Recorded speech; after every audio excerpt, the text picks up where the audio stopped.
Hello, my name is Squirrelton Poopdeck, part of the sanitation level 3 crew here at CDF Labs, and you're listening to Dumpster Talk Podcast Episode 5 in the dumpster with me on my break. For this dumpster talk, I just wanted to talk about some of my favorite life lessons. Oh boy, who doesn't want to talk about that? So I would say in my last episode, I went over this thing called karma, this little silly guy called karma. And really, that's only one of the things that makes up my morality view, right?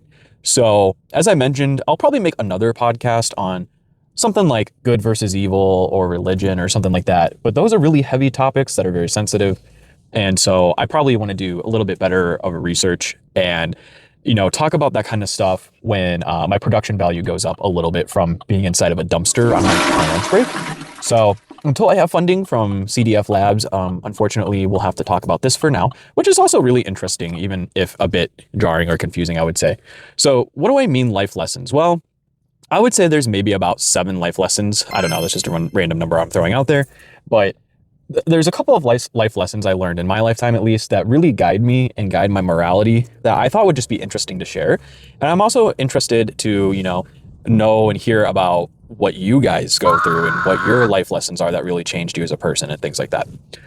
Okay, so enough interlude, enough preface. Why are we here? What's the meat of the story? Well, I would say all throughout my life, I had learned, a couple of really important lessons that maybe others learned through different ways. But for me, they were like key points in my life where my mind just went, oh, and like something just kind of clicked for me, right? So I just thought I would share that. And in my head, I've kind of categorized them based on those events. So that's what makes sense to me. So one of the first lessons I would say is realizing and understanding and accepting when you're wrong or when you're dumb. And a lot of people struggle with this. I mean, even myself, sometimes I struggle with this too. But growing up, I'd always, always wanted to like be right at some times and like think I know better than the teacher and stuff like that. And it took me a really long time to accept that I'm just, maybe I'm just not as smart as I think I am, or I'm dumb. And I remember one time this lesson occurred to me was when I was playing BioShock with my friend, maybe back in like elementary school or something like that. And bro kept being like, dude, just press Y. Or I was like, oh, how do I open this? And he's like, why? And I'm like, because I want to know. And he's like, why? And I'm like, dude, because I'm about to die. Like, tell me how to open the thing. And he's like, dude, press Y. It's on the controller. It's a button, you idiot. And I'm like, oh my God. I thought you were asking the question why. And like, I know that seems like a stupid thing to remember. Embarrassed at the time. And also it just made me realize, maybe I'm not as smart as I think I am. Maybe like sometimes I need to think about things a little bit more before, or express myself better so people can understand what I'm trying, the point I'm trying to get across, right? And so another one that kind of, came after that was when I was in high school, and I had not been sleeping due to numerous reasons, but I came face to face with something called sleep paralysis demon.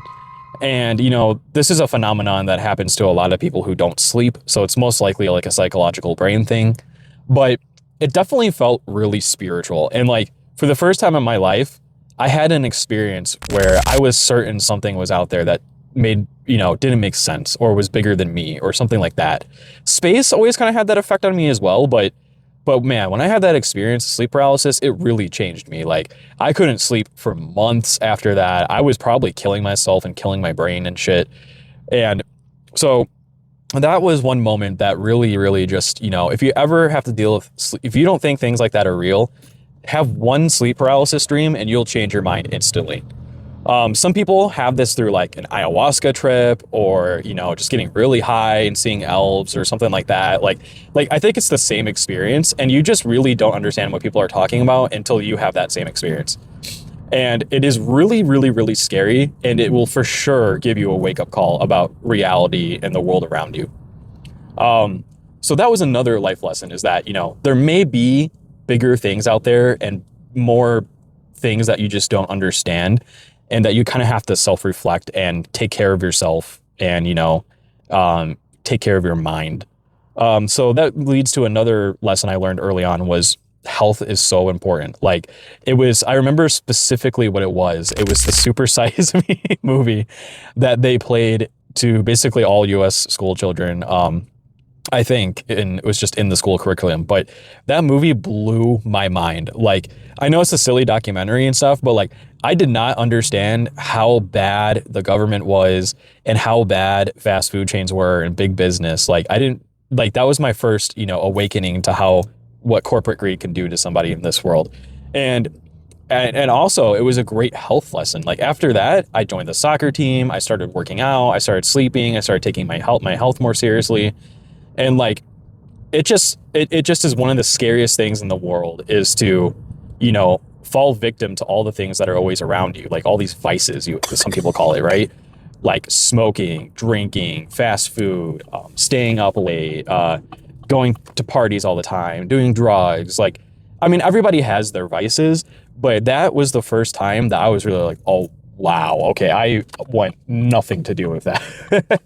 And so that helped me, understand that you need to limit your vices. And I learned that lesson very early on in my life, thank God.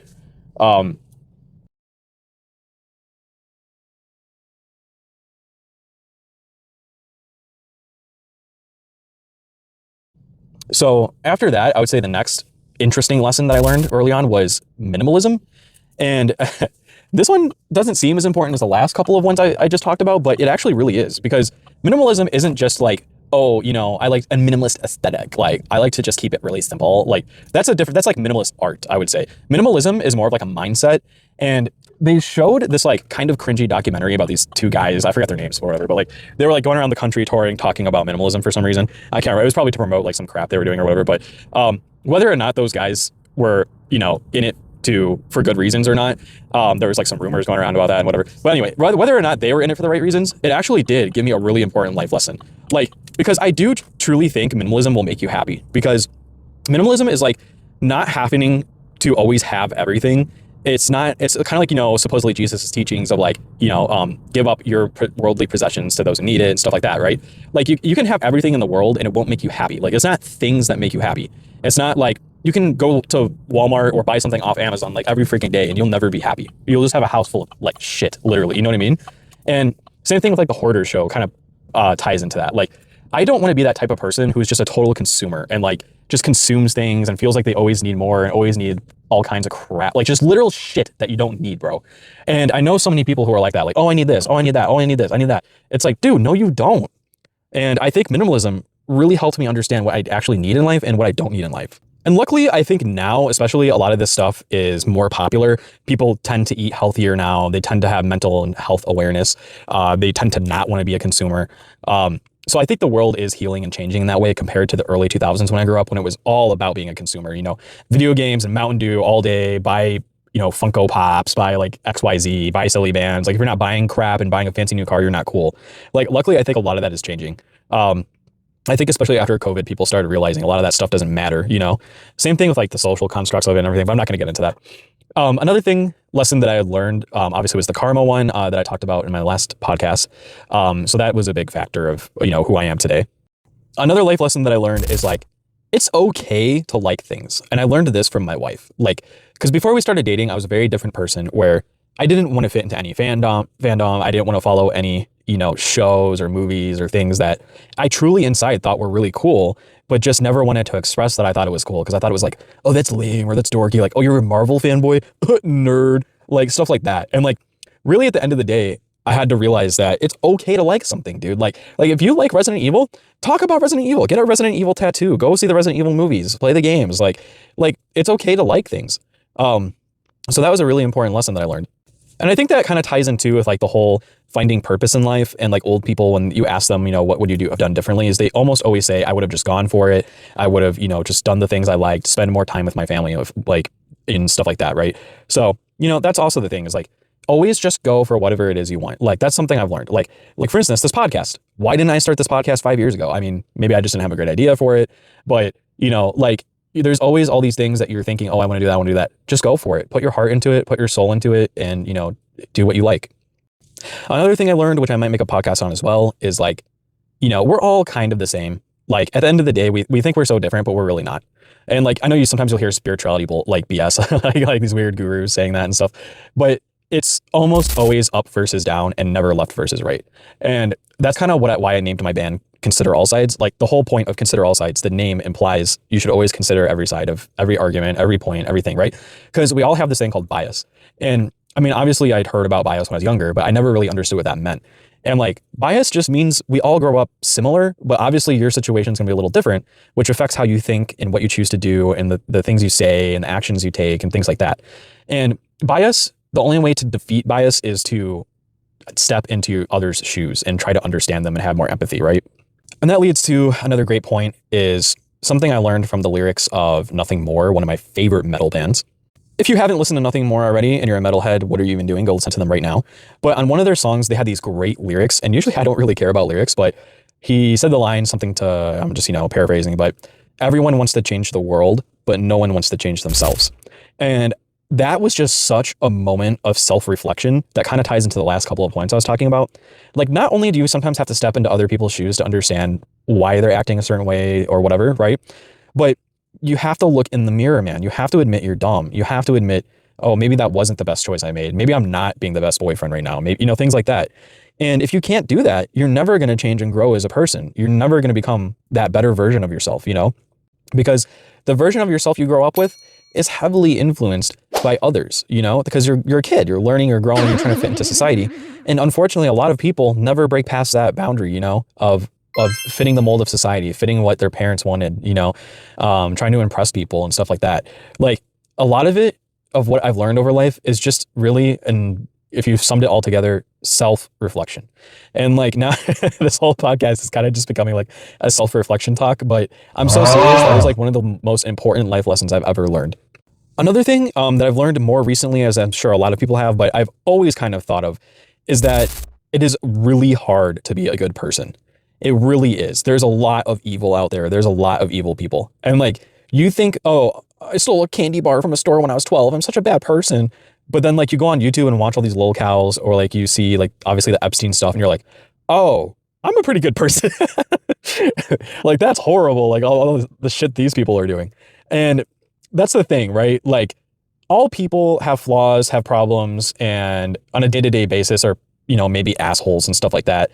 But you have to try really hard to be that evil, but you also have to try really hard to be a good person like Jesus or Gandhi or, like just those examples people use all the time. And finally, the last like life lesson that I can think of that has just really changed me as a person is the fact that the world is just so complicated. Like I'm the type of person that used to be and still am sometimes. I'm trying to get better, but like if I learned about one subject, I would want to learn everything there is to know about it. Like when I started learning coding, I wanted to know how compilers worked. I wanted to know how assembly worked. I wanted to know every detail about assembly. What do all the assembly codes mean? How does that, what kind of math do you have to do? Binary operations do you have to do? All that kind of stuff, right?